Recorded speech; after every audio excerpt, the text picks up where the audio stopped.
അതിനൊക്കെയും ദൈവം തന്നെ കാരണഭൂതൻ. അവൻ നമ്മെ ക്രിസ്തു മൂലം തന്നോട് നിരപ്പിച്ചു. നിരപ്പിൻ്റെ ശുശ്രൂഷ ഞങ്ങൾക്ക് തന്നിരിക്കുന്നു. ദൈവം ലോകത്തിന് ലംഘനങ്ങളെ കണക്കിടാതെ ലോകത്തെ ക്രിസ്തുവിൽ തന്നോട് നിരപ്പിച്ചു പോന്നു. ഈ നിരപ്പിൻ്റെ വചനം ഞങ്ങളുടെ പക്കൽ ഭരമേൽപ്പിച്ചിരിക്കുന്നു. ആകയാൽ ഞങ്ങൾ ക്രിസ്തുവിന് വേണ്ടി സ്ഥാനാപതികളായി ദൈവത്തോട് നിരന്നുകൊള്ളുവീൻ എന്ന് ക്രിസ്തുവിന് പകരം അപേക്ഷിക്കുന്നു. അത് ദൈവം ഞങ്ങൾ മുഖാന്തരം പ്രബോധിപ്പിക്കുന്നത് പോലെയാകുന്നു. പാപം അറിയാത്തവനെ നാം അവനിൽ ദൈവത്തിൻ്റെ നീതിയാകേണ്ടതിന് അവൻ നമുക്ക് വേണ്ടി പാപം ആക്കി. ഈ ദൈവവചനത്തിനായി നമുക്ക് ദൈവത്തിന് സ്തോത്രം ചെയ്യാം. ഈ ദൈവവചനത്തിലെ സന്ദേശമാണ് നിങ്ങളെ അറിയിക്കുവാൻ ഞാൻ കർത്താവിൻ്റെ കൃപയിൽ ശരണപ്പെടുന്നത്. കൊരിന്ത് പട്ടണം അപ്പോസ്തലനായ പൗലോസിൻ്റെ ശുശ്രൂഷ കാലഘട്ടത്തിൽ ഗ്രീസിലെ ഏറ്റവും വലുതും സമ്പന്നവുമായ ഒരു വാണിജ്യ നഗരമായിരുന്നു. അത് നാണയത്തിൻ്റെ ഒരു വശമാണ്. നാണയത്തിൻ്റെ മറുവശം വളരെ മ്ലേച്ഛത നിറഞ്ഞ ഒരു പട്ടണമായിരുന്നു കൊരിന്ത് പട്ടണം. അതിനെക്കുറിച്ച് ഒരുപാട് വിവരിക്കാൻ ഞാൻ താല്പര്യപ്പെടുന്നില്ല. എങ്കിലും ഈ പേര് തന്നെ, കൊരിന്ത് എന്നുള്ള പേര്, ലൈംഗിക ദുഷ്പ്രവൃത്തിയുടെ ഒരു പര്യായമായി തന്നെ മാറിയിരുന്നു. അങ്ങനെ അധപ്പതിച്ച ഒരു പട്ടണമാണ് കൊരിന്ത് പട്ടണം. കൊരിന്ത്യവൽക്കരിക്കുക എന്ന ക്രിയയുടെ അർത്ഥം ലൈംഗിക അധാർമികത ചെയ്യുക എന്നതാണ് കണക്കാക്കപ്പെട്ടത്. അപ്പം അങ്ങനെയുള്ള ഒരു ഇരുണ്ട സ്ഥലത്താണ് അപ്പോസ്തലനായ പൗലോസ് തൻ്റെ രണ്ടാമത്തെ മിഷണറി യാത്രയിൽ ദൈവസഭ സ്ഥാപിക്കുന്നതായി ലൂക്കോസ് അപ്പോസ്തല പ്രവർത്തികൾ എഴുതുമ്പോൾ അതിൻ്റെ 18-ാം അധ്യായത്തിൻ്റെ 1 മുതൽ 11 വരെയുള്ള വചനത്തിൽ നമുക്ക് കാണുവാൻ കഴിയും. ദൈവസഭ അവിടെ സ്ഥാപിച്ച ശേഷം ഏറെക്കുറെ 1.5 വർഷത്തോളം അവിടെ നിന്ന് ദൈവവചനം പഠിപ്പിച്ചു എന്നതാണ് നമുക്ക് കാണുവാനായിട്ട് കഴിയുന്നത്. അത് വളരെ പ്രധാനപ്പെട്ട ഒരു കാര്യമാണ്. ഞാൻ അവിടേക്ക് വരാം. ആ പട്ടണത്തിലാണ് അക്വില പ്രിസ്കില്ല ദമ്പതികളെ താൻ കാണുന്നതും അദ്ദേഹത്തിൻ്റെ ശുശ്രൂഷകൾ അവിടെ പൂർത്തീകരിച്ച് പിന്നെ അവരുമായിട്ടാണ് അടുത്ത സ്ഥലത്തേക്കൊക്കെ യാത്ര ചെയ്യുന്നതായിട്ട് നമ്മൾ കാണുന്നു. ഇന്നത്തെ ദൈവസഭകളുടെ രീതികളിൽ നിന്ന് അപ്പോസ്തോലന്മാരുടെ ശുശ്രൂഷ നമ്മൾ ശ്രദ്ധിച്ചാൽ വളരെ വ്യത്യസ്തമായിരുന്നു. സുവിശേഷം അവർ ശക്തമായി പ്രസംഗിച്ചു. ആളുകൾ യേശുക്രിസ്തുവിൽ വിശ്വസിച്ച് സ്നാനപ്പെട്ട് ദൈവസഭയിലേക്ക് വന്നു. പക്ഷേ അവിടം കൊണ്ട് ദൈവവചന ശുശ്രൂഷ അവർ നിർത്തിവെച്ചില്ല. വേദപുസ്തകം പറയുന്നത് അപ്പോസ്തോലന്മാർ വചനം പഠിപ്പിച്ചു എന്ന. ഇവിടെ 1.5 വർഷം, അപ്പോസ്തല പ്രവൃത്തി 19-20 അധ്യായങ്ങൾ നിങ്ങൾ ശ്രദ്ധിച്ചാൽ 3 വർഷം എഫെസോസിൽ പഠിപ്പിച്ചു. അപ്പോസ്തലപ്രവൃത്തി 11-ാം അധ്യായം 25-26 വാക്യങ്ങൾ നിങ്ങൾ പരിശോധിച്ചാൽ അന്ത്യോക്യയിൽ ഒരു വർഷം പൗലോസും ബർന്നബാസും കൂടെ പഠിപ്പിച്ചെന്ന.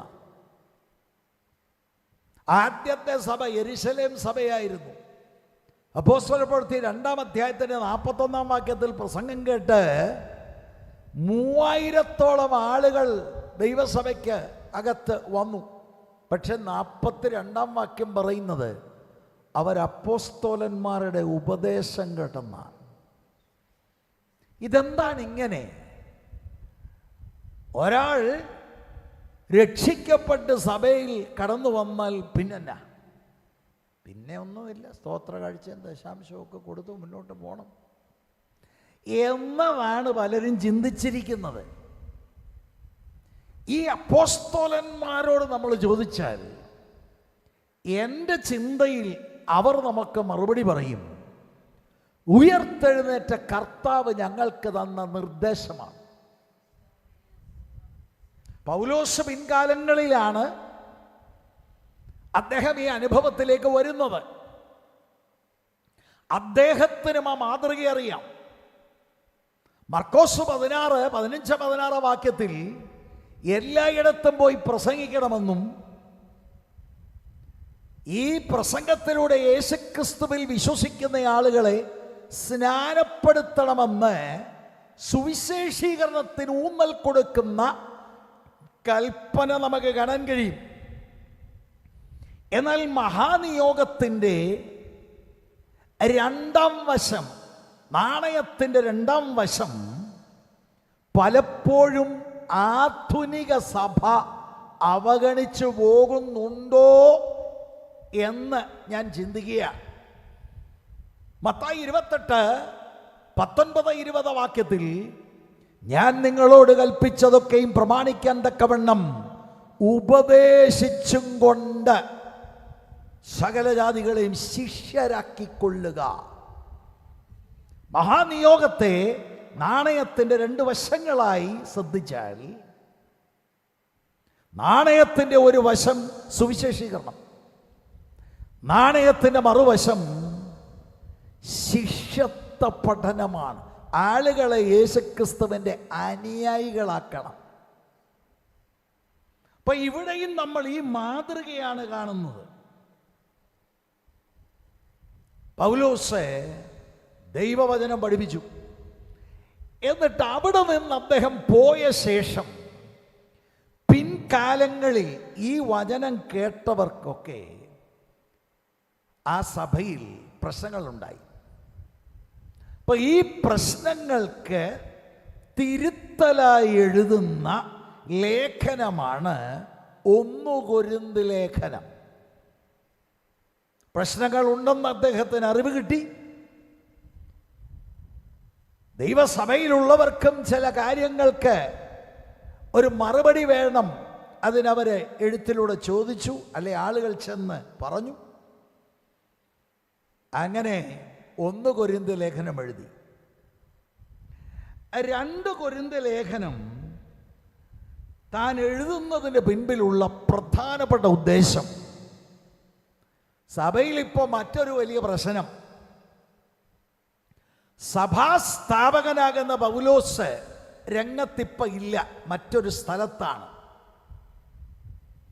അപ്പോസ്തലന്മാരാണെന്ന് തങ്ങളെ തന്നെ വിശേഷിപ്പിക്കുന്ന കുറെ ആളുകൾ വന്ന് വിശ്വാസികളുടെ ഹൃദയത്തെ ചായ്ക്കാൻ ശ്രമം നടത്തുക. നമുക്ക് അത്ഭുതം തോന്നും, ഇവർ ചായുകയും ചെയ്തു. ഇത് വളരെ നമ്മൾ ശ്രദ്ധിക്കേണ്ട കാര്യമാണ്. നമ്മുടെ മേൽ നിയോഗിച്ച ആളുകൾ, നമ്മെ നടത്തിയ ആളുകൾ, പത്യവചനത്തിൽ നമ്മളെ ഉറപ്പിച്ച ആളുകളെ പെട്ടെന്ന് മറന്നു പോകുന്ന പ്രവണത ഇന്നൊന്നുമല്ല, ഇത് പണ്ട് കാലം മുതലുള്ളതാണ്. അതുകൊണ്ട് 2 കൊരിന്ത്യത്തിൽ മുഖ്യമായി അപ്പോസ്തലനായ പൗലോസ് തൻ്റെ അപ്പോസ്തോലിക അധികാരത്തെ ഊന്നൽ കൊടുത്തുകൊണ്ട് എഴുതുന്ന ഒരു കത്താണ്. വളരെ ദൈവത്തിൻ്റെ ഹൃദയം തുറക്കുന്ന ഒരു കത്താണ് 2 കൊരിന്തി ലേഖനം എന്നത് നമുക്കത് വായിക്കുമ്പോൾ മനസ്സിലാക്കുവാനായിട്ട് കഴിയും. നിങ്ങൾ ഒരപേക്ഷയാണ്, ഞാനൊരു പ്രൊഫഷണൽ പ്രസംഗിയല്ല. നിങ്ങൾക്ക് ഞാൻ പറയുന്നത് മനസ്സിലാകണമെങ്കിൽ ശ്രദ്ധിക്കണം. എനിക്കിതെല്ലാം ഭയങ്കര ധൃതി പറയാൻ അറിയാം, നിങ്ങളെ കൊണ്ട് കൈയടിപ്പിക്കാനും അറിയാം. ഞാനങ്ങനെ ചെയ്യാതിരിക്കുന്നത് കാര്യമറിയാതെ കൈയടിച്ചിട്ട് വല്ല കാര്യമുണ്ടോ? അതുകൊണ്ട് കാര്യം മനസ്സിലാക്കണം, ഗൗരവമുള്ള കാര്യമാണ് പറയാനുള്ളത്. എൻ്റെ ഒരു അഭിപ്രായം പറഞ്ഞാൽ ഇനി ആളുകളെ ഇങ്ങോട്ട് അകത്തോട്ട് ആനയിക്കുകയൊന്നും വേണ്ട. കാരണം നമ്മുടെ ആളുകൾ എന്ന് പറഞ്ഞാൽ ഒരാൾ ഇങ്ങോട്ട് വരുന്നതാണ്, പിന്നെ അതിൻ്റെ പുറകെയാണ് കണ്ണ്. പൗലോസും പോവും, കൊരിന്തോസും പോവും, അങ്ങനെ ഒരു ഇടപാടായി പോവും. അതിനൊന്നും പോകാതെ ദൈവവചനം ശ്രദ്ധിക്കാൻ ഞാൻ കർത്തൃനാമത്തിൽ അപേക്ഷിക്കുകയാണ്. സിൽവർ ജൂബിലിയിൽ നമുക്ക് ഘോഷിക്കാനുള്ളത് കർത്താവായ യേശുക്രിസ്തുവിനെ കുറിച്ചാണ് കേട്ടോ, സുവിശേഷത്തെക്കുറിച്ചല്ല. നമുക്കെന്താണ്? Praise the Lord. അതുകൊണ്ട് ഈ ലേഖനത്തിൽ അദ്ദേഹത്തിൻ്റെ ഹൃദയത്തെ അദ്ദേഹം തുറക്കുകയാണെന്ന് 5-ാം അധ്യായത്തിലേക്ക് വരുമ്പോൾ വേദശാസ്ത്രപരമായ ഒരുപാട് കാര്യങ്ങൾ അവിടെ ചർച്ചയിലുണ്ട്. ആദ്യത്തെ 11 വാക്യങ്ങൾ നിങ്ങൾ ശ്രദ്ധിച്ചാൽ എൻ്റെ ചിന്തയിൽ നിങ്ങൾക്കത് നന്നായിട്ട് അറിയാവുന്ന വചനങ്ങളാണ്. ഒരു വിശുദ്ധൻ്റെ മരണം, മരണാനന്തര ജീവിതം എന്നിത്യാദി വളരെ പ്രധാനപ്പെട്ട കാര്യങ്ങളെക്കുറിച്ചാണ് അവിടെ പരാമർശിച്ചിരിക്കുന്നത്. 10-ാമത്തെ വാക്യമൊക്കെ നിങ്ങൾക്ക് ഓർമ്മയുണ്ടാകും. അവനവൻ ശരീരത്തിലിരിക്കുമ്പോൾ ചെയ്തത് നല്ലതാകലും തീയതാകലും അതിന് തക്കവണ്ണം പ്രാപിക്കേണ്ടതിന് നാം എല്ലാവരും ക്രിസ്തുവിൻ്റെ ന്യായാസനത്തിന് മുൻപാകെ വെളിപ്പെടേണ്ടതാകുന്നു. പ്രതിഫലം വിധിക്കുന്ന ഒരു ദിവസമുണ്ട്. 14 മുതൽ 21 വരെയുള്ള വചനങ്ങൾ അത് നിരപ്പിൻ്റെ ഉപദേശത്തെക്കുറിച്ചാണ് രേഖപ്പെടുത്തിയിരിക്കുന്നത്. അതിൻ്റെ ഉച്ചകോടി എന്ന് പറയുന്നത് 21-ാം വാക്യമാണ്. മൂലഭാഷയായ ഗ്രീക്കിൽ 15 വാക്കുകൾ ആണ് ആ 21-ാം വചനം എന്നത് വേദപണ്ഡിതന്മാർ നമ്മളെ അറിയിക്കുന്നു. ഇപ്പം നിരപ്പിൻ്റെ ഉപദേശം വളരെ പ്രധാനപ്പെട്ട ഒരു ഉപദേശമാണ്. അതാണ് എനിക്ക് നിങ്ങളോട് പറയാനുള്ളത്. അതിൻ്റെ ക്ലൈമാക്സ് ആണ് 21-ാമത്തെ വചനം. അവിടെ അപ്പോസ്തലനായ പൗലോസ് ദൈവം നഷ്ടപ്പെട്ടു പോയ മനുഷ്യനെ എങ്ങനെയാണ് തന്നോട് നിരപ്പിച്ചത് എന്നത് തെളിയുകയാണ്. അത് ഇന്ന് രാത്രി സമയത്തിൻ്റെ ചുരുക്കത്താൽ അവിടെ വരെ എനിക്ക് പോകാൻ സാധിക്കത്തില്ലെങ്കിൽ 2-ാം ഭാഗമായി അത് ഞാൻ എടുക്കണം എന്ന് ആഗ്രഹം ഉണ്ട്. ഇപ്പൊ 21-ാമത്തെ വാക്യം യേശുക്രിസ്തുവിൻ്റെ പകരക്കാരനായിട്ടുള്ള അവിടുത്തെ യാഗമരണത്തിൻ്റെ ഒരു സമ്മറിയാണ് നമുക്ക് കാണാൻ കഴിയുന്നത്. വളരെ പ്രധാനപ്പെട്ടതാണ് കേട്ടോ. ഈ നമ്മളൊക്കെ പെന്തിക്കോസുകാരാണ്. പെന്തിക്കോസിലാന്നേ സ്വർഗത്തിൽ പോകുന്ന ഒരുപാട് പേര് ചിന്തിച്ചിരിക്കുന്നത്, അയ്യോ രക്ഷിക്കപ്പെട്ടില്ലേ പോകത്തില്ല. Praise the Lord. സുവിശേഷം അതുകൊണ്ട് മനസ്സിലാക്കണം. പണ്ടൊരിക്കൽ അന്യഭാഷ പറഞ്ഞുകൊണ്ടിരുന്ന ഒരാൾ രക്ഷിക്കപ്പെട്ടു. അങ്ങനെ ഉണ്ട്. ഞാൻ ചുമ്മാതെ പറഞ്ഞതല്ല, നേരിട്ട് കണ്ടതാണ്, സാക്ഷ്യം കേട്ടതാണ്. ഓളമല്ലേ, ഓളത്തിൽ കൈയടിച്ചു, പിന്നെ അല്പം കഴിഞ്ഞപ്പോൾ ധൃതിയിലടിച്ചു, പിന്നെ അപ്പുറത്തെ പുള്ളിക്കാരത്തി പറഞ്ഞു, ഇപ്പുറത്തെ പുള്ളിക്കാരനും പറഞ്ഞു, അപ്പോൾ നമ്മളും പറഞ്ഞു. എന്തോ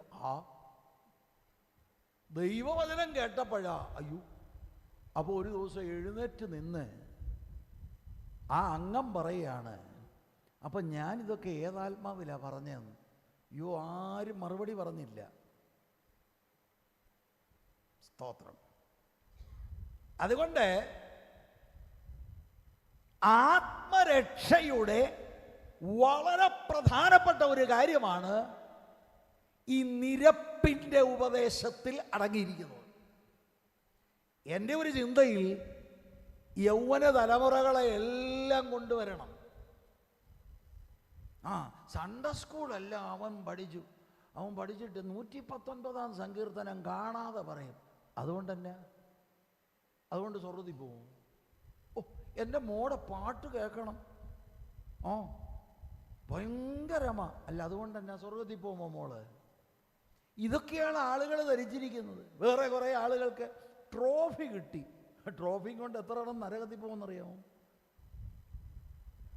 അക്ഷരാർത്ഥത്തിലല്ല. അങ്ങനെ നിങ്ങൾ ചിന്തിക്കണ്ട. ആലങ്കാരികമായിട്ട് പറഞ്ഞതാ, അതിൻ്റെ ഗൗരവം മനസ്സിലാക്കാൻ.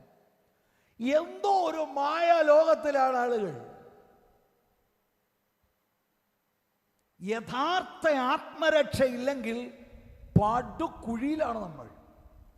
അതുകൊണ്ട് എന്താണ് ഈ സംഭവം എന്നുള്ളത് നമുക്ക് മനസ്സിലാകാൻ ഒരു ശ്രമം നടത്തണം. ഞാൻ ഈ വചനങ്ങൾ 18 മുതൽ 21 വരെയുള്ള വചനങ്ങൾ വായിച്ചപ്പോൾ ഒരു വാക്ക് ആവർത്തിച്ച് വായിച്ചു. എന്താ പക്ഷേ അതാ പുള്ളിക്കാരത്തി അന്നേരം കയറി വരുമ്പോൾ ഞാൻ അങ്ങോട്ടങ്ങ് ശ്രദ്ധിച്ചു. എനിയേലും വായില് അവിടെ എഴുതിയിരിക്കുന്നത് നിരപ്പിച്ചു, നിരപ്പിൻ്റെ, നിരന്നുകൊള്ളുവീൻ എന്ന് വാക്ക് 5 തവണ എഴുതിയിട്ടുണ്ട്. അപ്പൊ അതിൽ നിന്ന് തന്നെ നമുക്കറിയാം നിരപ്പിനെ കുറിച്ചാണ് ഈ 18 മുതൽ 21 വരെയുള്ള വാക്യം. അതാണ് മുഖ്യമായ തീം.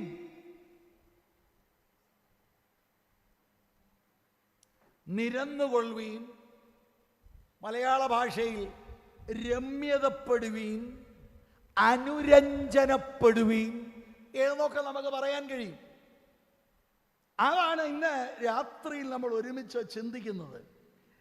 അപ്പൊ ഈ വാക്കിൽ തന്നെ നമുക്ക് ഒരർത്ഥം മനസ്സിലാക്കാൻ കഴിയും.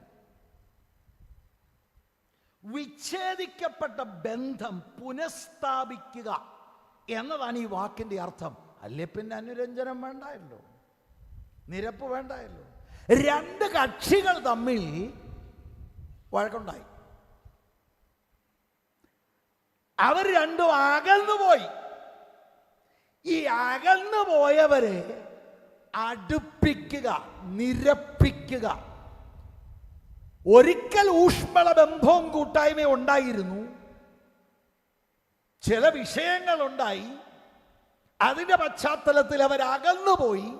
അകന്നുപോയവരെ ഒന്നിൽ ഒരു മധ്യസ്ഥനിലൂടെയോ അല്ലെങ്കിൽ കക്ഷികൾ തമ്മിൽ കാര്യം പറഞ്ഞ് പഴയ ഊഷ്മള ബന്ധത്തിലേക്ക് വരാൻ നിരപ്പിക്കുക.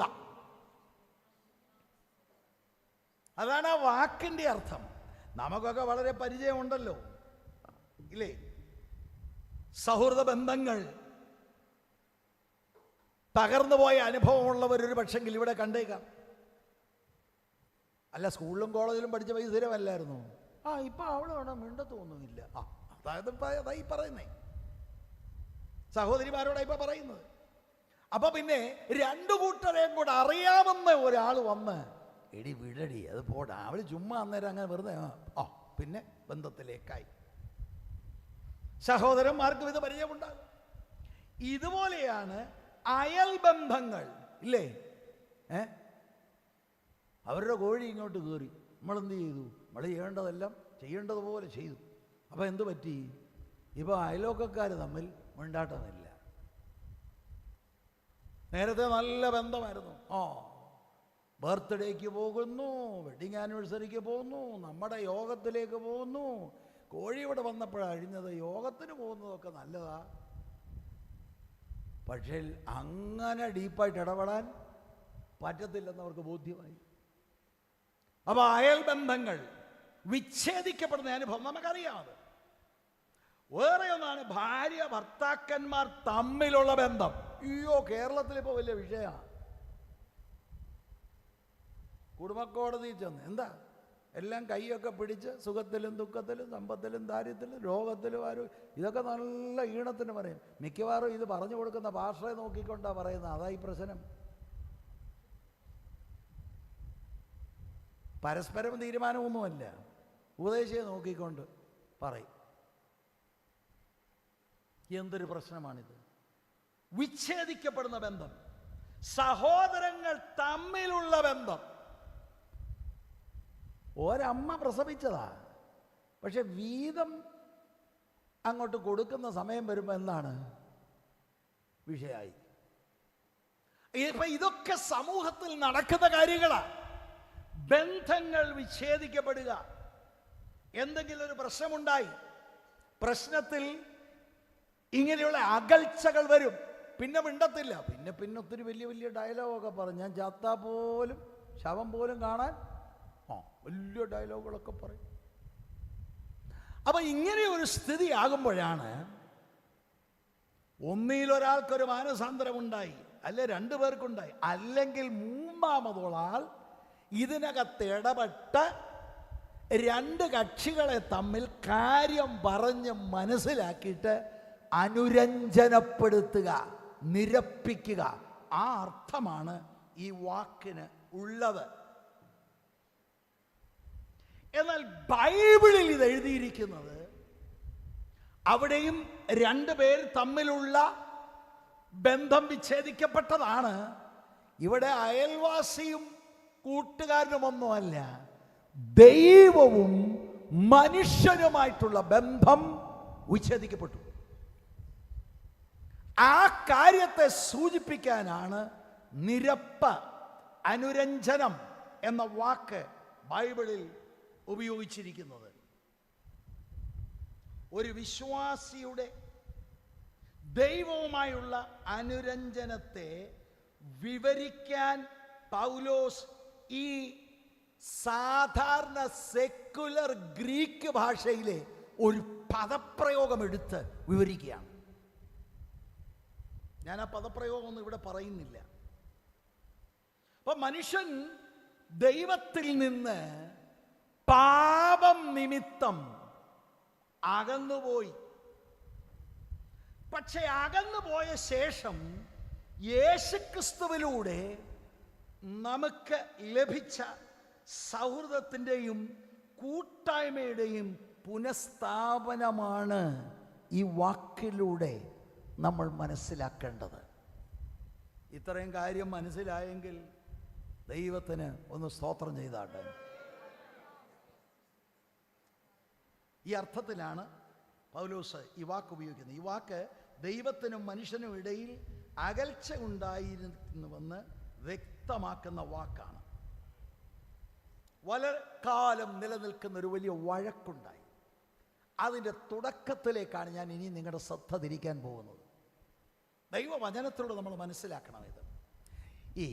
ഞാൻ ഈ വ്യക്തിപരമായ ആളുകളോടൊക്കെ സുവിശേഷം പറയാൻ പോകുന്നു.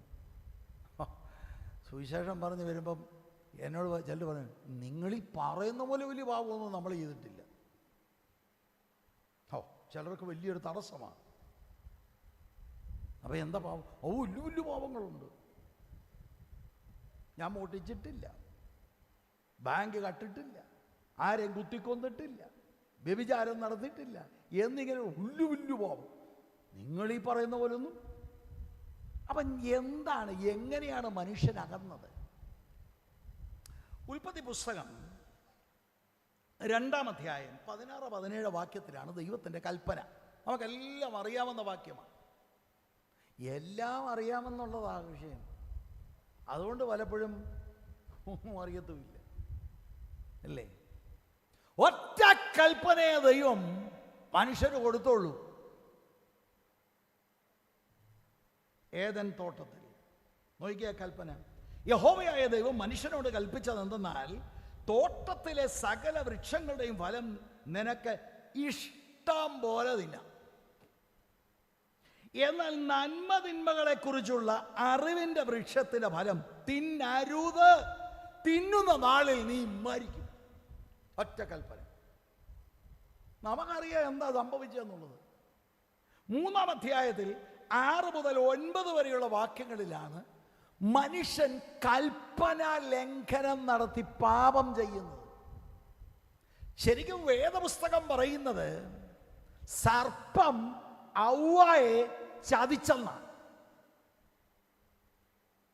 ഔവ്വയെ ചതിച്ചത്. ആദം ബോധപൂർവം അത് കൽപ്പന ലംഘനം ഉണ്ടായി. അതാണ് 3-ാം അധ്യായത്തിൻ്റെ 6 മുതൽ 9 വരെയുള്ള വാക്യങ്ങളിൽ. ആ വൃക്ഷഫലം തിന്മാൻ നല്ലതും കാൺമാൻ ഭംഗിയുള്ളതും ജ്ഞാനം പ്രാപിപ്പാൻ കാമ്യവും എന്ന് സ്ത്രീ കണ്ട് ഫലം പറിച്ച് തിന്ന് ഭർത്താവിനും കൊടുത്തു. അവനും തിന്നു. ഉടനെ ഇരുവരുടെയും കണ്ണു തുറന്നു. തങ്ങൾ നഗ്നരെന്ന് അറിഞ്ഞു. അത്തിയില കൂട്ടിത്തുന്നി തങ്ങൾക്ക് അരയാട ഉണ്ടാക്കി. വെയിലാറിയപ്പോൾ യഹോവയായ ദൈവം തോട്ടത്തിൽ നടക്കുന്ന ഒച്ച അവർ കേട്ടു. മനുഷ്യനും ഭാര്യയും യഹോവയായ ദൈവം തങ്ങളെ കാണാതിരിപ്പാൻ. വെയിലാറുന്ന സമയത്ത് കൂടെ നടന്നുകൊണ്ടിരുന്ന മനുഷ്യൻ, ഊഷ്മള ബന്ധമുണ്ടായിരുന്ന മനുഷ്യന് നോയിക്കെ പാപം വന്നപ്പം മനുഷ്യന്റെ മനോഭാവം കാണാതിരിപ്പാൻ തോട്ടത്തിലെ വൃക്ഷങ്ങളുടെ ഇടയിൽ ഒളിച്ചു. യഹോവയായ ദൈവം മനുഷ്യനെ വിളിച്ചു, നീ എവിടെ എന്ന് ചോദിച്ചു. അപ്പൊ പാപമാണ് ഈ ബന്ധത്തെ തകർത്തത്. അനുരഞ്ജനമാണ് വിഷയം. ഇതിന് ദൈവം മുടക്കിയ വില തൃശ്ശൂരുള്ള സകല പുള്ളികൾ പറയണം. എന്താ സംഭവിച്ചത്? ആദ്യത്തെ ദമ്പതികൾ പാപം ചെയ്തു. കുടുംബത്തിന്റെ ഫെഡറൽ ഹെഡായി, മാനവരാശിയുടെ ഫെഡറൽ ഹെഡായി, കുടുംബത്തിന്റെ നേതാവെന്ന നിലയിൽ ആദം പാപം ചെയ്തിരിക്കുന്നു. ഔവ്വ പാപം ചെയ്തു. അങ്ങനെ ഊഷ്മള ബന്ധം തകർന്നുപോയി. അറിയപ്പെട്ട പാപം ചെയ്തില്ലെങ്കിലും വിശുദ്ധനായ ദൈവത്തിന്റെ ദൃഷ്ടിയിൽ മനുഷ്യൻ പാപിയാണ്. ഏത് മതത്തിൽപ്പെട്ടവനും കുലത്തിൽപ്പെട്ടവനും എത്ര വിദ്യാസമ്പന്നനാണെങ്കിലും വിദ്യാഭ്യാസം ഇല്ലെങ്കിലും ഏത് ഡിനോമിനേഷനിൽപ്പെട്ടവനാണെങ്കിലും പെന്തിക്കോസ്തുകാരനാണെങ്കിലും സുവിശേഷം കൂടാതെ ഉള്ള സകല ആളുകളും അവർ പാപത്തിന്റെ ബന്ധനത്തിലാണ്. വിശുദ്ധനായ ദൈവം അവരെ അംഗീകരിക്കുന്നില്ല. ഞാൻ അല്പം കൂടെ കൂടി ചേർത്ത് പറയാം. ദൈവത്തിൻ്റെ കോപമാണ് അവരുടെ മേൽ. BMW കാറുണ്ടല്ലോ. അപ്പൊ കാറിലാണോ നിങ്ങൾ കണ്ടിരിക്കുന്നത് അനുഗ്രഹം? BMന്റെ കൂടെ ഒരു 2 മെഴ്സഡീസ് പോയി. എന്നാലും വേദപുസ്തകം പറയുന്നത് ദൈവത്തിൻ്റെ കോപമാണ്. ആ കോപത്തെക്കുറിച്ച് ഒത്തിരി വിവരിക്കാനുണ്ട്, പക്ഷെ അതിലേക്ക് പോയാൽ ഇങ്ങോട്ട് വരുന്നില്ല. Praise the Lord. റോമാലേഖനം 5-ാം അധ്യായം 12 മുതൽ 21 വരെയുള്ള വാക്യങ്ങൾ പഠിക്കേണ്ട വാക്യമാ. അങ്ങോട്ടും ഞാൻ പോകുന്നില്ല, ഒരു വാക്യം മാത്രമേ വായിക്കുകയുള്ളൂ. ഈ ഏദൻ പൂങ്കാവനത്തിൽ നടന്ന ഈ സംഭവം ആദമിന്റെ പാപം നിമിത്തം മാനവരാശി മുഴുവനും പാപിയായി. ആ വാക്യം ഞാൻ വായിക്കാം. ആ ഭാഗം മുഴുവൻ പഠിക്കേണ്ടതാണ്. 5-ാം അധ്യായത്തിന്റെ 12-ാം വാക്യം. അതുകൊണ്ട് ഏക മനുഷ്യനാൽ പാപവും പാപത്താൽ മരണവും ലോകത്തിൽ കടന്നു. ഇങ്ങനെ എല്ലാവരും പാപം ചെയ്യുകയാൽ മരണം സകല മനുഷ്യരിലും പരന്നിരിക്കുന്നു. ഇതാണ് മനുഷ്യന്റെ സ്ഥിതി. ഇതിനെ വെച്ച് കെട്ടാൻ നോക്കുകയാണ് മതങ്ങളെല്ലാം കൂടെ. അവിടെ പോയി കാണിക്കയുടെ, അങ്ങോട്ട് പോ, ആ സ്ഥലം ഈ സ്ഥലം എന്നൊക്കെ പറയുന്നു. ഒരു പരിപാടി നടക്കത്തില്ല. വിശുദ്ധനായ ദൈവത്തിന്റെ ദൃഷ്ടിയിൽ ആദാമ്യ കുലത്തിൽ പിറന്ന സകല പുള്ളികളും പാപികളാണ്. ഈ ലോകത്തിൽ ഒറ്റയാൾ മാത്രമേ ഉള്ളൂ പാപമില്ലാതെ ജീവിച്ചത്. അത് നമ്മുടെ വാഴ്ത്തപ്പെട്ട കർത്താവാണ്. പാപി എന്ന നിലയിൽ ഒരൊറ്റ മനുഷ്യനെ ദൈവത്തിന് സ്വർഗത്തിൽ കൊണ്ടുപോകാൻ സാധ്യമല്ല. ന്യായമായി അവന് കൊടുക്കേണ്ട ശിക്ഷ നരകമാണ്. അവിടെ നമ്മൾ പറയുന്നത് എൻ്റെ മോനും മോളും ഏതാണ്ട് പുള്ളിയാന്ന്. കാനഡയ്ക്ക് പോയിരിക്കുക, അതിനെന്നാ? അവൻ ബിസിനസ് തുടങ്ങിയിരിക്കുക, അല്ല അതിനെന്നെ?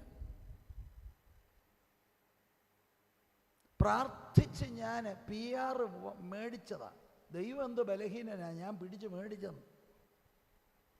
ഇങ്ങനെയുള്ള കുറേ ഡയലോഗും അടിച്ചുകൊണ്ട് നടന്നാൽ പ്രിയരെ, ഈ കുട്ടി രക്ഷിക്കപ്പെട്ടോ? വിച്ഛേദിക്കപ്പെട്ട ദൈവവുമായിട്ടുള്ള ബന്ധം പുനഃസ്ഥാപിക്കപ്പെട്ടോ? ഇല്ലെങ്കിൽ നിങ്ങളുടെ കുട്ടി അപകടത്തിലാണ്. ഇതെന്താണ് മാതാപിതാക്കൾക്ക് മനസ്സിലാകാത്തെ? പല മാതാപിതാക്കളും രക്ഷപ്പെട്ടിട്ടില്ലല്ലോ.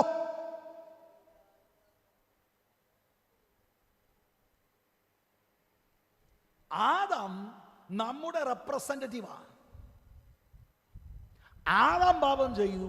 ആദാമ്യ സന്തതിയെ മുഴുവനും ആദാമിൻ്റെ ഈ പാപം നിമിത്തം നമ്മളെയെല്ലാം ദൈവം കുറ്റക്കാരായാണ് കാണുന്നത്.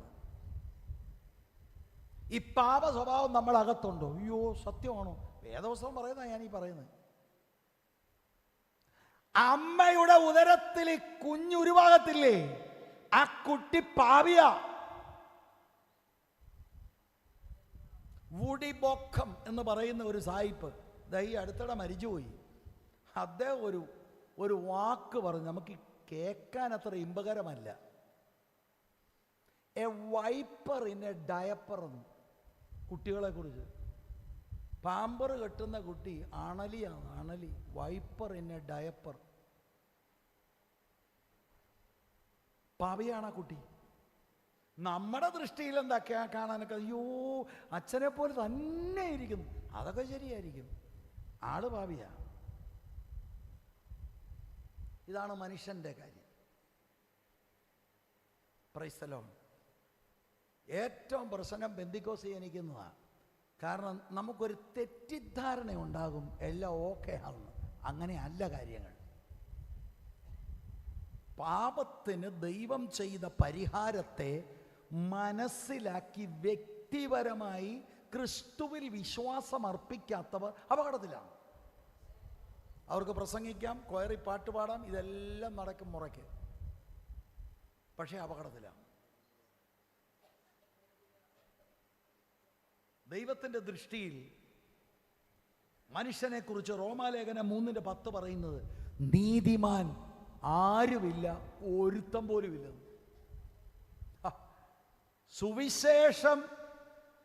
സുവിശേഷത്തിലൂടെ വീണ്ടും ജനന അനുഭവം ഏറ്റെടുത്ത് ദൈവവുമായി ക്രിസ്തുവിലൂടെ നിരപ്പ് പ്രാപിക്കാത്ത ഒരെണ്ണത്തെ ദൈവം പരിഗണിക്കുന്നില്ല. റോമാലേഖനം 3:23 ഒരു വ്യത്യാസവുമില്ല, എല്ലാവരും പാപം ചെയ്ത് ദൈവ തേജസ് ഇല്ലാത്തവരായി. കണ്ടോ കാര്യങ്ങളുടെ കിടപ്പ്? നിരപ്പിന്റെ ആവശ്യകത കണ്ടോ? മനുഷ്യനും ദൈവവുമായി അകന്നുപോയി. ഏദൻ പൂങ്കാവനത്തിൽ തുടങ്ങിയതാണിത്.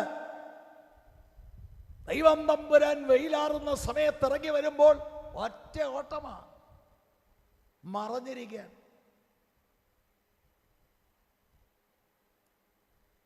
മനുഷ്യന്റെ സ്ഥിതിയാണിത്. ഈ പാപം നിമിത്തം മരണം വരുന്നു. തീർച്ചയായിട്ടും ഫിസിക്കൽ മരണമുണ്ട്, ആത്മീക മരണമുണ്ട്, നിത്യമരണമുണ്ട്. ആത്മീക മരണത്തിൽ തുടരുകയാണ്. ആത്മീക മരണം എന്ന് പറഞ്ഞാൽ അർത്ഥം ഇത്രയേ ഉള്ളൂ: ദൈവവുമായി വ്യക്തിപരമായ ബന്ധമില്ലാത്തയാൾ എത്ര മിടുക്കനാണ് ലോകപ്രകാരമാണെങ്കിലും അവൻ ആത്മീകമായി മരിച്ചവനാ. ദൈവത്തോട് അവന് റെസ്പോണ്ട് ചെയ്യാൻ കഴിയുന്നില്ല. അങ്ങനെ അവന്റെ ജീവിതം അവസാനിച്ചാൽ പിന്നെ പ്രാർത്ഥിച്ചവനെ അങ്ങ് സ്വർഗത്തിൽ കയറ്റാൻ ഒക്കത്തില്ല. നിത്യമരണം. ഇതാണ് പാപത്തിന് അനന്തര ഫലം. യെശയ്യാപ്രവചനം 59:2 വാക്യം, നിങ്ങളുടെ അകൃത്യങ്ങളത്രേ നിങ്ങളെയും നിങ്ങളുടെ ദൈവത്തെയും തമ്മിൽ ഭിന്നിപ്പിച്ചിരിക്കുന്നത്. നിങ്ങളുടെ പാപങ്ങളത്രേ അവൻ കേൾക്കാതെ വണ്ണം അവന്റെ മുഖത്തെ നിങ്ങൾക്ക് മറയ്ക്കുമാറാക്കിയത്. ബന്ധം വിച്ഛേദിക്കപ്പെട്ടു. ഇങ്ങനെ തുടരുക.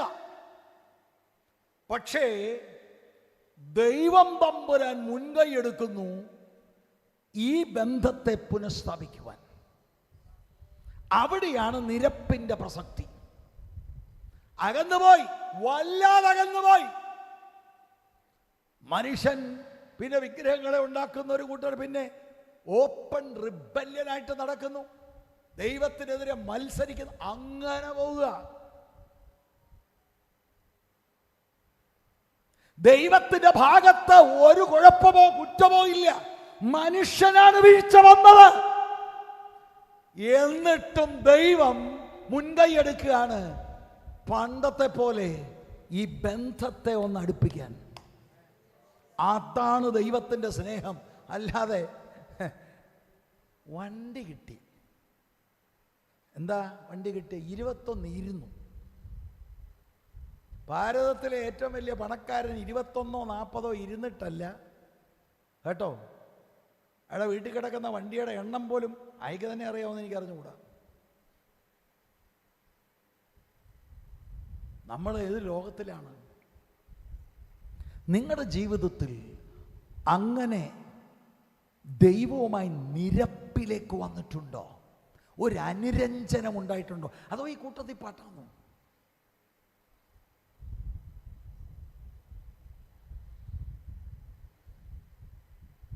ഈ യുദ്ധം അവസാനിക്കണമെന്ന് ദൈവം ആഗ്രഹിക്കുന്നു.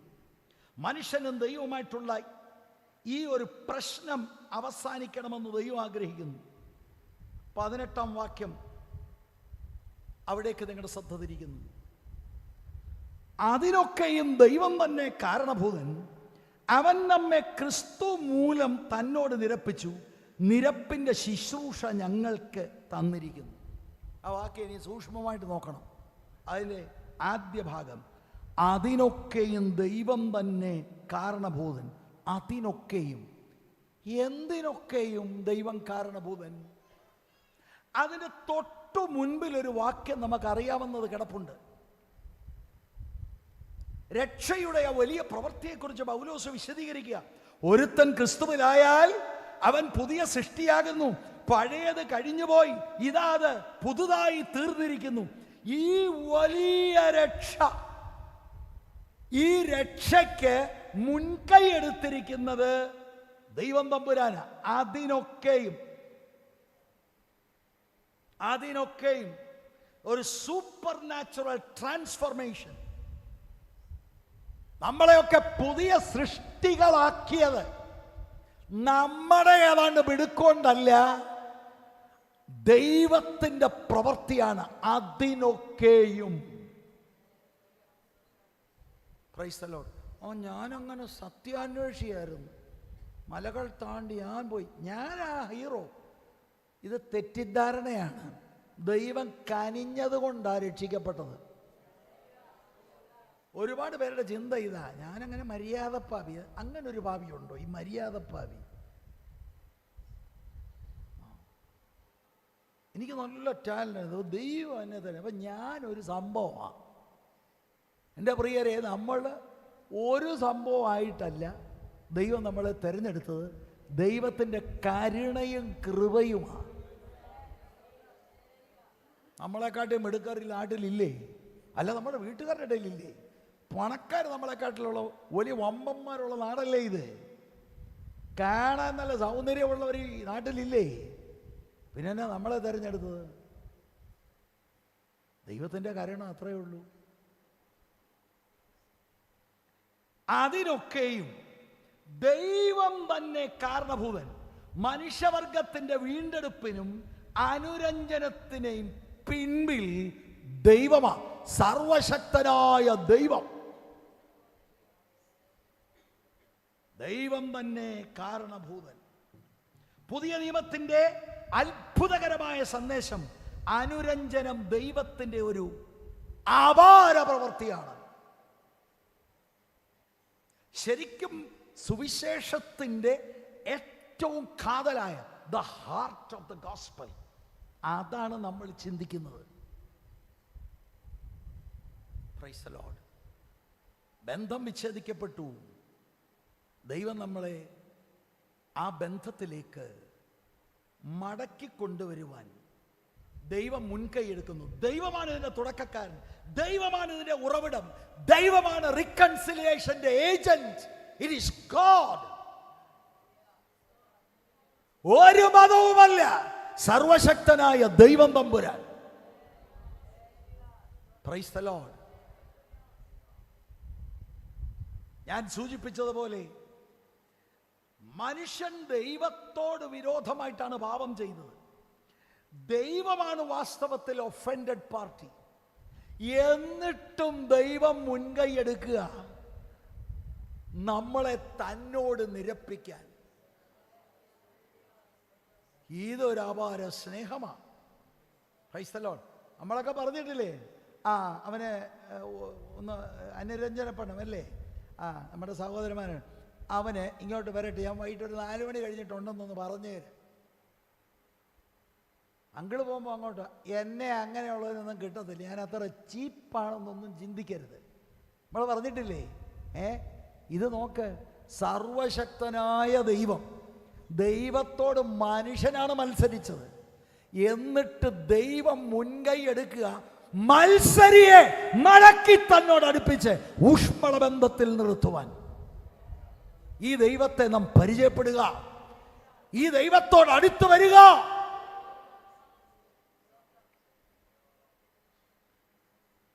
എന്നിട്ട് ദൈവം പുറകെ നടക്കുക, ഈ റിബല്ലുകളുടെ പുറകെ തന്നോട് അനുരഞ്ജനപ്പെടുത്താൻ. എന്താ അവനിൽ വല്ലതും ഗുണമോ മണമോ ഉണ്ടോ? ഒന്നുമില്ല. ചിലരുടെ മട്ടും ഭാവമൊക്കെ കണ്ട എന്നെ കൂടാതെ സ്വർഗം ചലിക്കത്തില്ല, അതുകൊണ്ട് തെറ്റിദ്ധാരണയാണ്. നമ്മുടെ ഒരു വേർതിനെസ്സുമല്ല, ദൈവത്തിൻ്റെ കരുണയാണ്. ഈ അനുരഞ്ജനം ദൈവം ചെയ്യുന്നത് ദൈവത്തിൻ്റെ പുത്രനായ യേശുക്രിസ്തുവിൻ്റെ യാഗ മരണത്തിലൂടെയാണ്.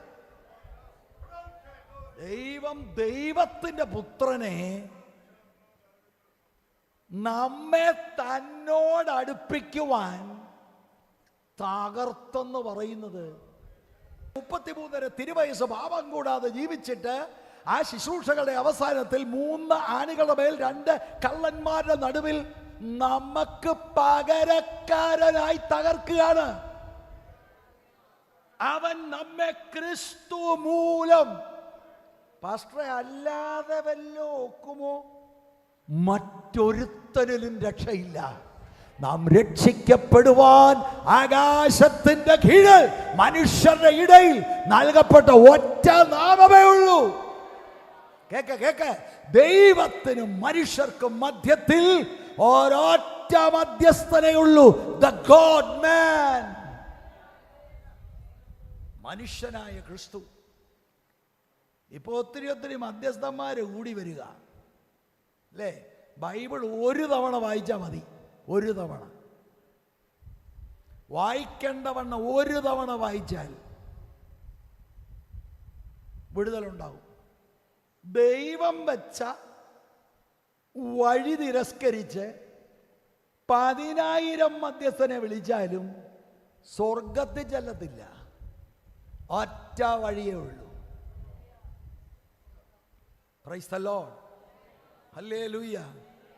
അല്ലെന്നാലും കണ്ടോ ആ കാർ, നമുക്ക് കാറും പള്ളിയും പിന്നെ എന്താ ഇങ്ങനെയുള്ള കുറെ ജാട്, ഇതൊക്കെയാ കാര്യമൊന്നുമില്ല. നിലനിൽക്കുന്ന ബന്ധത്തിലേക്ക് വരാൻ ദൈവം ഒരു വഴി വെച്ചിട്ടുണ്ട്. രക്ഷിക്കപ്പെട്ടവരോട് പറയാം, ഇതെന്തൊരു കൃപയാണ്. സാധുക്കളായ നമ്മുടെ കണ്ണ് തമ്പുരാൻ തുറന്നത്. താൻ തോന്നികളായി നടന്നവര്, ഭോഗ ഇച്ഛകളിൽ നമ്മൾ കാര്യങ്ങൾ ചെലവിട്ടവര്, അങ്ങനെ ഇരുന്ന് നമ്മളോട് ദൈവം കാണിച്ച മനസ്സലിവ് എത്ര വലുതാണ്! കൃപയാൽ നമ്മുടെ അകക്കണ്ണ് തുറന്ന് ആ തിമിരത്തിന് ശസ്ത്രക്രിയ ചെയ്ത് പാപിയാണെന്നുള്ള ബോധ്യം തന്ന് ക്രിസ്തുവിലേക്ക് വിരൽ ചൂണ്ടിയ ദൈവത്തിന്റെ സ്നേഹം എത്ര വലുതാണ്! അതോർത്ത് സെലിബ്രേറ്റ് ചെയ്യണം. സിൽവർ ജൂബിലി മാത്രമല്ല, എല്ലാ ദിവസവും celebrate Christ in your life. അത് 10 വർഷവും 25 വർഷവും കൂടുമ്പോഴില്ല, എല്ലാ ദിവസവും. അല്ലെ നരകത്തിൽ പോകത്തില്ലേ? ഞാനേ വ്യക്തിപരമായി സുവിശേഷം പറയുന്ന ഒരാളാണെന്ന് ഞാൻ നിങ്ങളോട് പറഞ്ഞല്ലോ. എല്ലാവരോടും, കാണുന്നവരോടൊക്കെ ഞാൻ എൻ്റെ മനസ്സിൽ ഒരാളെ കണ്ട ഉടനെ എൻ്റെ ഉള്ളിനകത്തിതാ.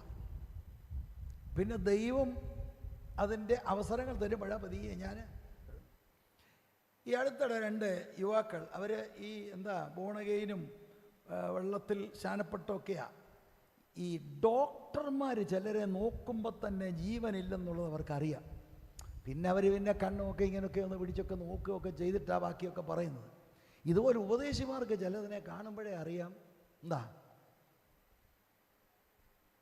ഞാനൊരു പയ്യനോട് ഈയിടെ ഈ ജീവനില്ലെന്ന് എനിക്ക് തോന്നി. ഞാൻ ചോദിച്ചു, കുഞ്ഞേ പ്രാർത്ഥിക്കുകയൊക്കെ ചെയ്യുന്നുണ്ടല്ലോടാ?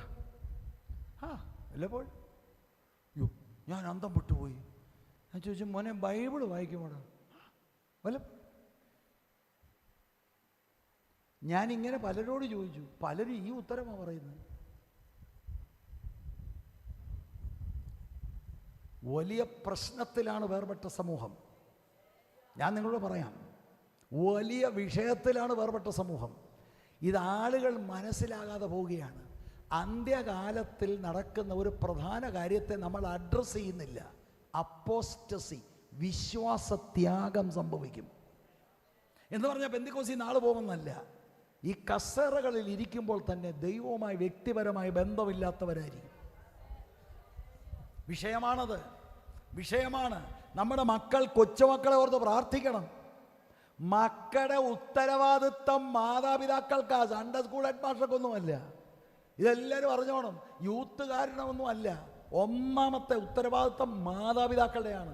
ബൈബിൾ അതാണ് പറയുന്നത്. സ്തോത്രം. ഈ നിരപ്പിൻ്റെ അനുഭവത്തിലേക്ക് അവരെ കൊണ്ടുവരണം. അവൻ നമ്മെ ക്രിസ്തു മൂലം തന്നോട് നിരപ്പിച്ചു. ഏദൻ പൂങ്കാവനത്തിൽ ഉടഞ്ഞുപോയ, നഷ്ടപ്പെട്ടു പോയ ബന്ധത്തിലേക്ക് ക്രൂശിലൂടെ കർത്താവിൻ്റെ ക്രൂശ് മരണത്തിലൂടെ പിതാവാം ദൈവം നമ്മെ തന്നോട് നിരപ്പിക്കുകയാണ്. ഞാനൊരു വാക്യം വായിക്കാം ഇതിനോട് ചേർന്ന്. കൊലോസ്യലേഖനം 1-ാം അധ്യായം ആദ്യം 21-ാം വാക്യം വായിക്കാം. പിന്നീട് ഞാൻ 22-ാം വാക്യവും വായിക്കാം. 21-ാം വാക്യം: മുൻപേ ദുഷ്പ്രവൃത്തികളാൽ മനസ്സുകൊണ്ടകന്നവരും ശത്രുക്കളുമായിരുന്ന നിങ്ങളെ. നിങ്ങൾ മുൻപേ ആരായിരുന്നു? ആ മുൻപേ എന്ന് പറയുന്നത് നമ്മുടെ പൂർവ്വകാല അനുഭവമാണ്. നിരപ്പിന് മുമ്പ്, അനുരഞ്ജനപ്പെടുന്നതിന് മുമ്പ് നമ്മൾ എങ്ങനെയായിരുന്നു? നമ്മളെ ദുഷ്പ്രവർത്തികളാൽ, ഇങ്ങനെ എഴുതിയിരിക്കുന്നത്, ദുഷ്പ്രവർത്തികളാൽ മനസ്സുകൊണ്ടകന്നവർ. അപ്പം മനസ്സ് കൊണ്ട് അകന്നവരും ശത്രുക്കളുമായിരുന്നു. അപ്പം മനസ്സിൽ ദൈവത്തോട് ശത്രുത ഉണ്ടായിരുന്നവരാ. അതുകൊണ്ടാണ് ദുഷ്പ്രവർത്തികൾ വെളിപ്പെട്ടു വന്നത് ശരീരത്തിലൂടെ. ദൈവവുമായി വ്യക്തിപരമായ ബന്ധമില്ലാത്തവർ. പിന്നെ ചിലരുടെ ഈ പ്രവർത്തനമൊന്നും എല്ലാവർക്കും മനസ്സിലാകത്തില്ല. കാരണം അവൻ്റെ മുറിയിൽ ഇരുന്നു കൊണ്ട് വ്യക്തിപരമായി സ്വകാര്യമായി ചെയ്യത്തേ ഉള്ളൂ.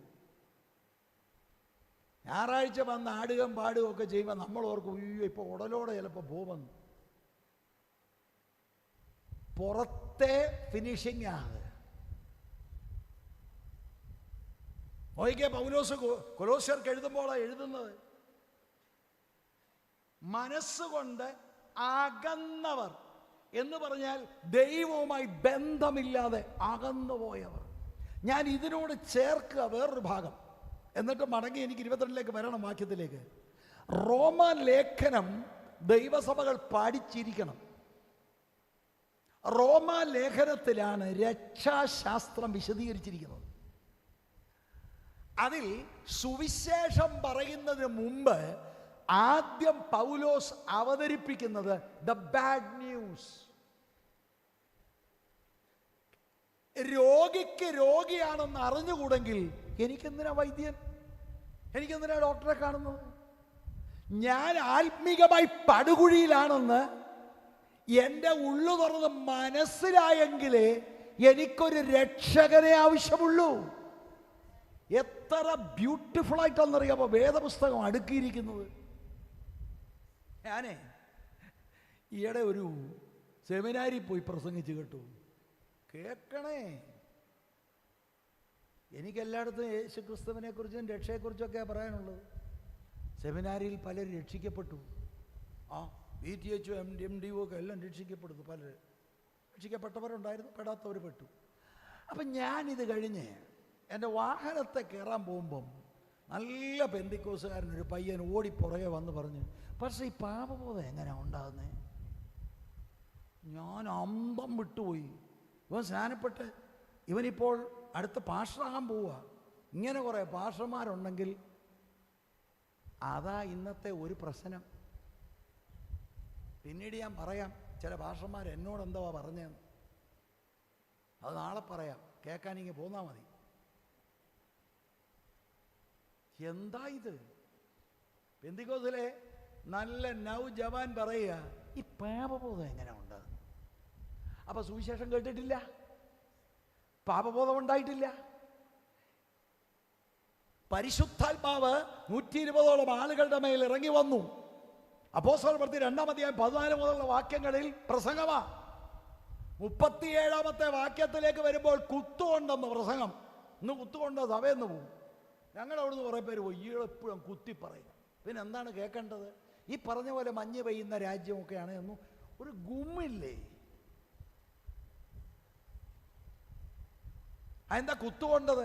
പാപബോധം. ഞങ്ങൾ എന്നോ ചെയ്യണം, നിങ്ങൾ പാപം ചെയ്തു, നിങ്ങൾ യേശുവിനെ ക്രൂശിച്ചു, തറപ്പിച്ച് പറയുക.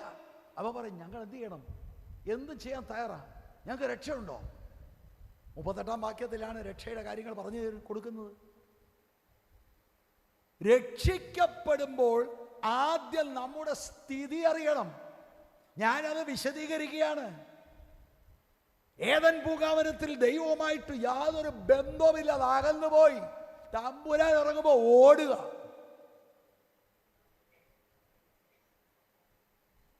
മതങ്ങൾ പലത് പറഞ്ഞു കൊടുത്തിട്ടുണ്ട്, അതെല്ലാം കുരുക്കാണ്, അതല്ല വഴി.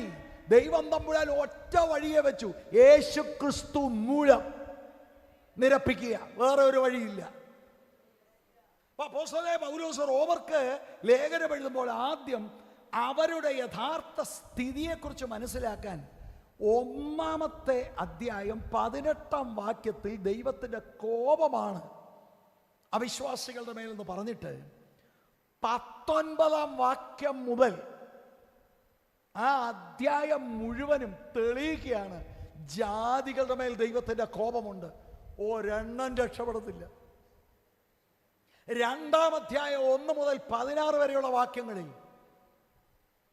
മോറലിസ്റ്റുകൾ, ധർമ്മോപദേഷ്ടാക്കന്മാർ, ഞങ്ങൾക്ക് എന്നാ കുറവ്, ഞങ്ങൾ എന്തെല്ലാം നല്ല കാര്യങ്ങൾ ചെയ്യുന്നുണ്ട്, അവരെ പ്രതികൂട്ടിക്കയറ്റി അവരെക്കുറിച്ചും പറയുക. പോത്തില്ല. സുവിശേഷം കൂടാതെ, ക്രിസ്തുവിനെ കൂടാതെ നീ എന്നോ കാര്യം ചെയ്താലും വിലപ്പോകത്തില്ല. വിശുദ്ധനായ ദൈവത്തിന് മുൻപിൽ നീ പാവിയാണ്. ഞാൻ 100 പേർക്ക് വെച്ച് ഊണ് കൊടുക്കുന്നുണ്ട്, നല്ലതാ, 101 നീ ഇവിടെ ഉണ്ട്. അതൊന്നും കൊണ്ട് സ്വർഗത്തിൽ പോകത്തില്ല. മനുഷ്യരുടെ സൽപ്രവർത്തികൾ ദൈവത്തിൻ്റെ മുൻപാകെ കറ പുരണ്ട തുണി പോലെ. സൽപ്രവർത്തികളല്ല രക്ഷ. കേൾക്കണേ, രക്ഷിക്കപ്പെട്ടവർക്ക് സൽപ്രവൃത്തി വേണം.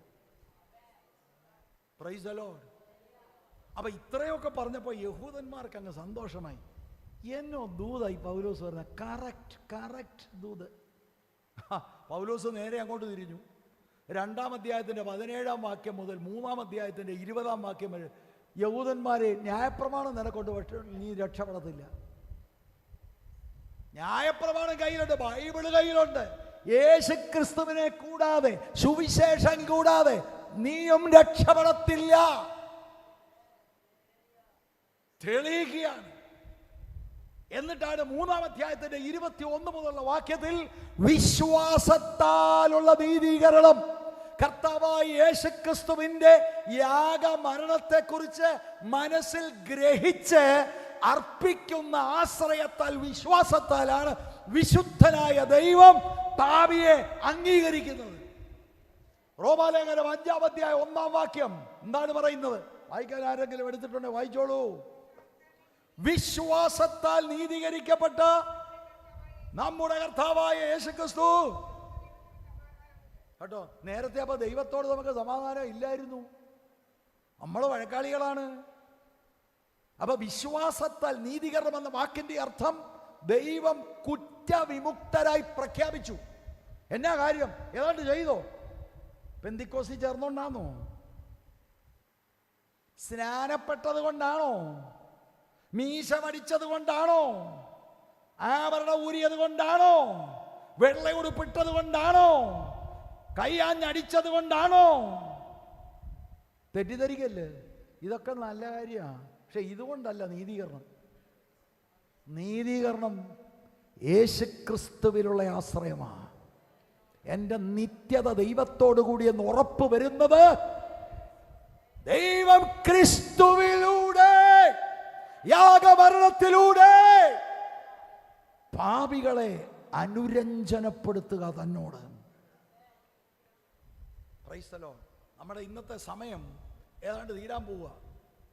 അപ്പൊ എങ്ങനെയാ ഞാൻ 21-ാം വാക്യത്തിൽ വരുന്നത്? Praise the Lord.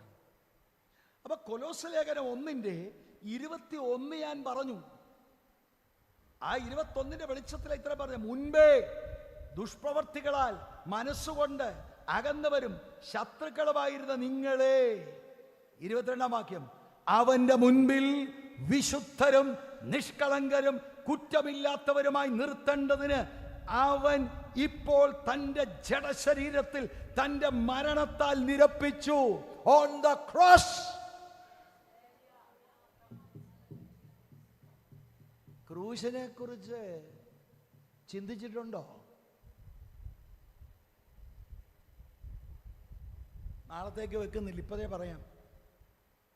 ഞാൻ കുറെ ഉപദേശിമാരോട് ചോദിച്ചു, എന്തിനാ ഈ ക്രൂശ്? നമ്മളോട് ദൈവത്തിനങ്ങ് ക്ഷമിച്ചുകൂടെ? നിങ്ങൾ ചിന്തിച്ചിട്ടുണ്ടോ?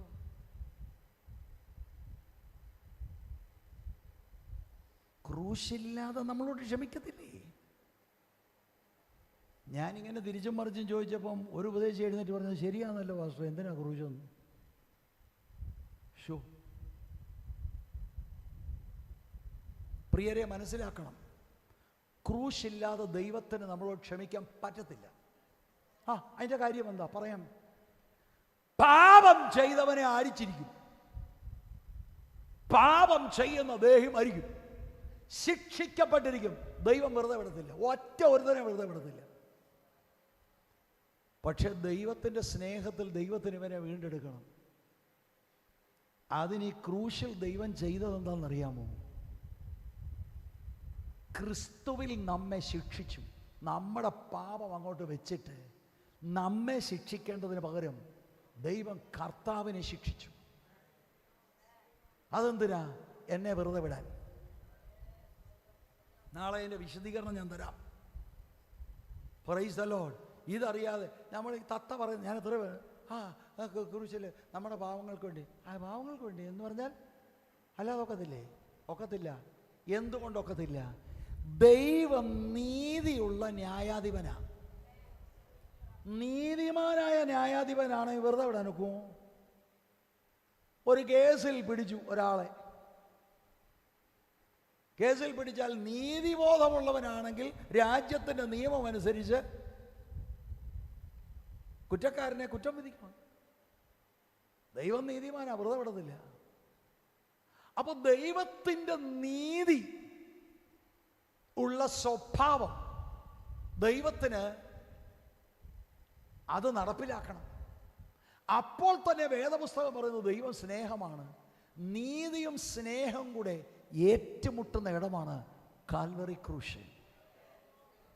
Hallelujah, hallelujah.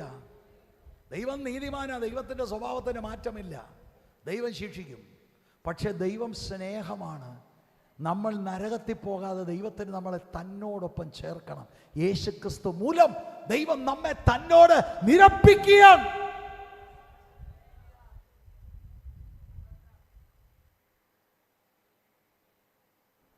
കൊലോസ്യ ലേഖനം 1:22 ഞാൻ വായിച്ചു. ദൈവം നിരപ്പിക്കുന്നു. ദൈവമാണ് ഇതിന് മുൻകൈ എടുക്കുന്നത്. അത് ക്രിസ്തുവിൻ്റെ യാഗമരണത്തിലൂടെയാണ്. അതിൻ്റെ ഏക ഉദ്ദേശം നിങ്ങൾ കണ്ടോ? അവൻ്റെ മുൻപിൽ വിശുദ്ധരും നിഷ്കളങ്കരും കുറ്റമില്ലാത്തവരുമായി നിർത്തേണ്ടതിന്. അതിനാ നമ്മെ കുറ്റമില്ലാത്തവരായി നിർത്തേണ്ടതിന്. എത്ര വലിയ പാപിയാണെങ്കിലും നിനക്ക് രക്ഷയുണ്ട്. വേദപുസ്തകത്തിന് പറയാനുള്ളത് അതാണ്. Praise the Lord. പൗലോസ് തന്നെ പറയുന്നു, ഞാൻ പാപികളിൽ ഒന്നാമൻ, പക്ഷെ രക്ഷയുണ്ട്. നമ്മളെ കുറ്റമില്ലാത്തവരായി ദൈവത്തിൻ്റെ മുൻപാകെ നിർത്തേണ്ടതിന് ദൈവം സ്വന്തം പുത്രനെ നമുക്ക് വേണ്ടി യാഗമായി തീർന്നു. ആ 18-ാം വാക്യം ഒന്ന് വായിച്ച് ഞാനിവിടെ സ്റ്റോപ്പ് ചെയ്യുകയാണ്. സമയം പാലിക്കേണ്ടത് ആവശ്യമാണ്. നോ നോ നോ നോ അതിനൊക്കെയും ദൈവം തന്നെ കാരണഭൂതൻ. അവൻ നമ്മെ ക്രിസ്തു മൂലം തന്നോട്, അവസാന ഭാഗം അത് 19-ാം വാക്യമാണ്. 18-ാം വാക്യം മാത്രമാണ് നമ്മൾ വായിച്ചത്.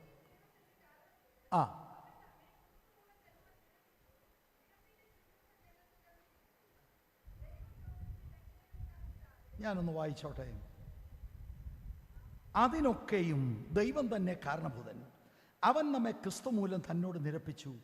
നിരപ്പിൻ്റെ ശുശ്രൂഷ ഞങ്ങൾക്ക് തന്നിരിക്കുന്നു. അത് പ്രിയ സഹോദരി വായിച്ചില്ല, കണ്ടില്ല. സാറ് വിഷയം നിരപ്പ്, അനുരഞ്ജനം. മനുഷ്യനകന്നുപോയി. ഒറ്റ മാർഗമേ ഉള്ളൂ, യേശുക്രിസ്തുവിൻ്റെ യാഗമരണത്തിലൂടെയാണ്. ബാക്കി നാളെ ലളിതമായി പറയാൻ താല്പര്യപ്പെടുകയാണ്. ദൈവം എല്ലാവരെയും ഇന്ന് രാത്രി അനുഗ്രഹിക്കട്ടെ. നമ്മുടെ